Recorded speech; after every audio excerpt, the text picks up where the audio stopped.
Do you have a child who is angry or defiant or entitled or complaining or whining or argumentative or resistant or rebellious or any combination of those? Is it not making you a little crazy? Would you not give almost anything to stop it? To change your relationship, in fact, with your child completely? Are you not tired of how things are now? There is a solution, and we're not talking about controlling or minimizing these behaviors. We're talking about eliminating them. Welcome to the answers you've been hoping for. For a long time now, you've been looking for ways to help your child, and I greatly admire what you're doing right now. You're looking for answers. You're trying to love your child, which is way more than most parents do. And finally, you're in the right place.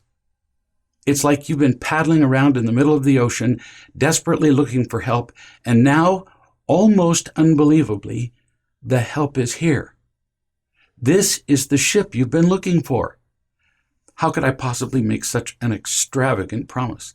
Because I know how to teach parents how to help their children who are angry and resentful and resistant and more, all of which are very common.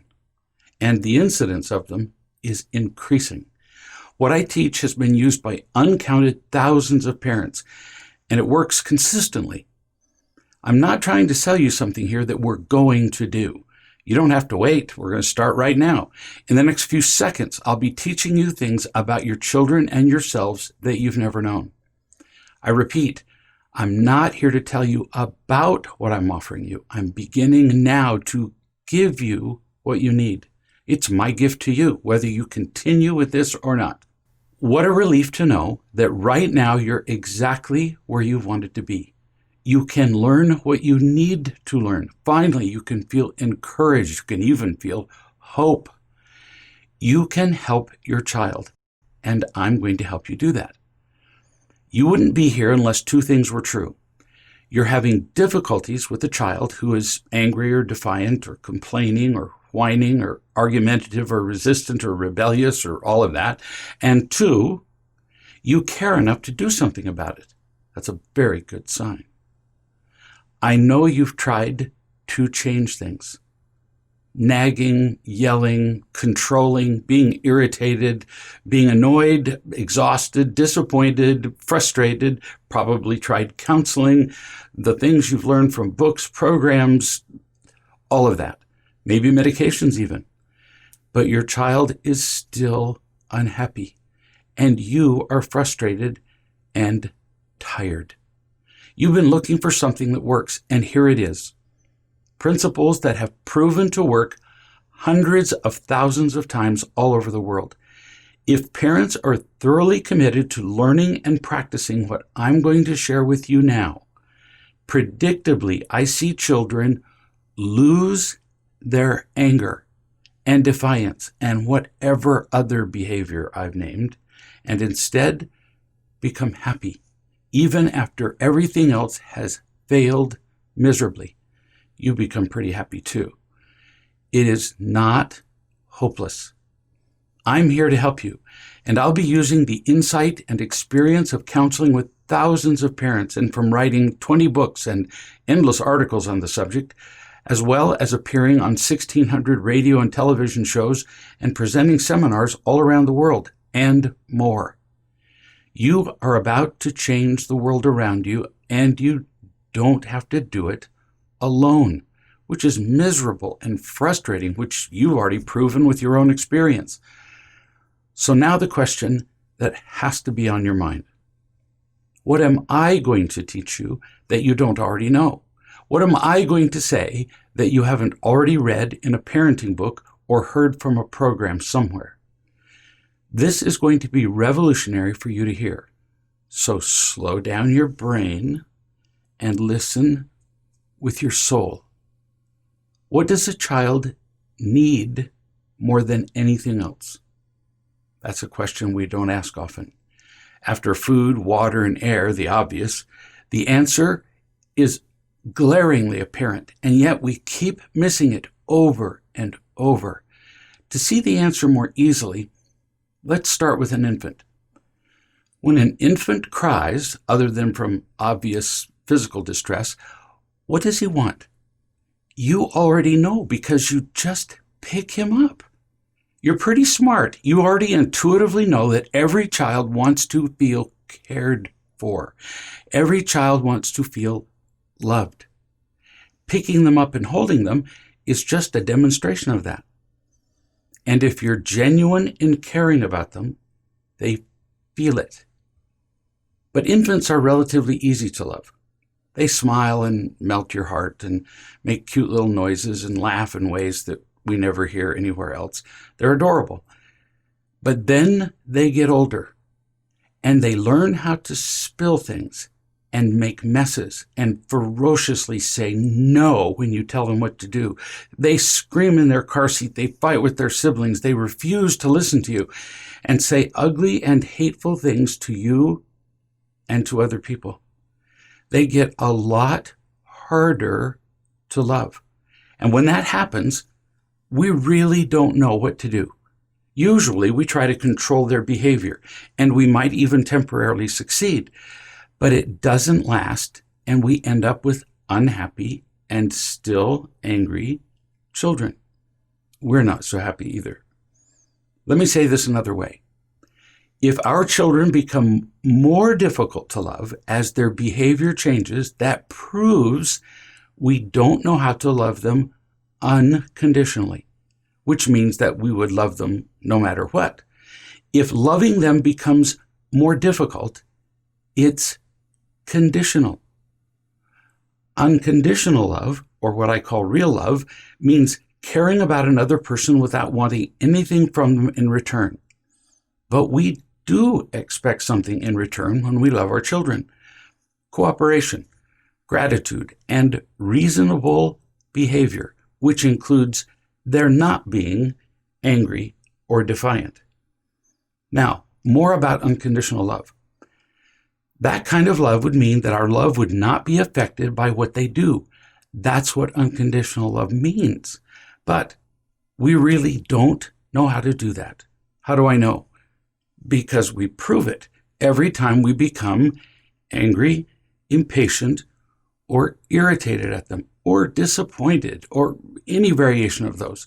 Our anger and frustration are undeniable proof that our love is not unconditional. Deep inside, you can feel that what I'm saying is true, but let me demonstrate further. When other people are angry at you, do you like it?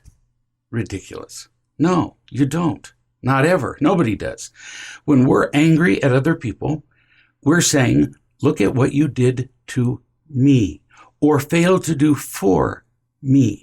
When we're angry, we're focused on ourselves. Me, me, me.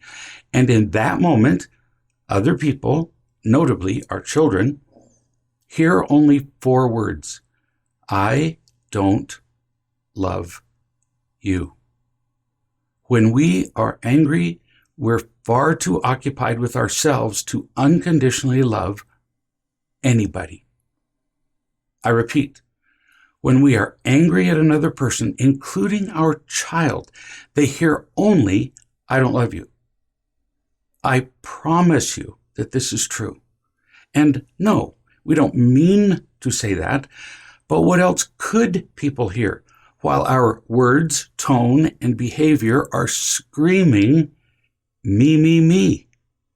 I don't love you is what you feel and hear when people are angry at you. Think about that honestly. And it's what our children hear and feel when we're angry at them. Again, we do not mean to do this. We do not mean to hurt our children. That's absurd. But it was inevitable because we were not loved unconditionally, which means loved without disappointment or anger, loved freely with no conditions. So how could we possibly have learned how to unconditionally love our own children? Impossible. Nobody is to blame. Our ignorance of real love simply has perpetuated over generations. we don't know how to love unconditionally because we've never seen it or felt it with any consistency. For emphasis, I'm going to say all this in a slightly different way. When children behave badly, it is always a reaction to them not feeling loved unconditionally, which means loved with no disappointment, irritation, frustration, or anger. All of this could sound a little discouraging, overwhelming, even bleak. Well, it is a little bleak. Look at the world, at the utter obsession we have with things that are distractions from our pain, from our not feeling loved, like endless entertainment, addiction to electronics, anger, controlling people, drugs, alcohol, sex, and the list goes on, and we'll get to those things. There is the proof that overall we do not know how to love people unconditionally. If we did, and I speak here from vast experience, these behaviors that I just listed would not exist. I've been teaching unconditional love now for so many years to so many parents that I can tell you this with complete certainty. When a child truly feels loved unconditionally, he or she does not become angry, defiant, and difficult. They just don't. Instead, they become happy and responsible and have all those qualities you wish they had. With sufficient love, there is simply no need to behave badly.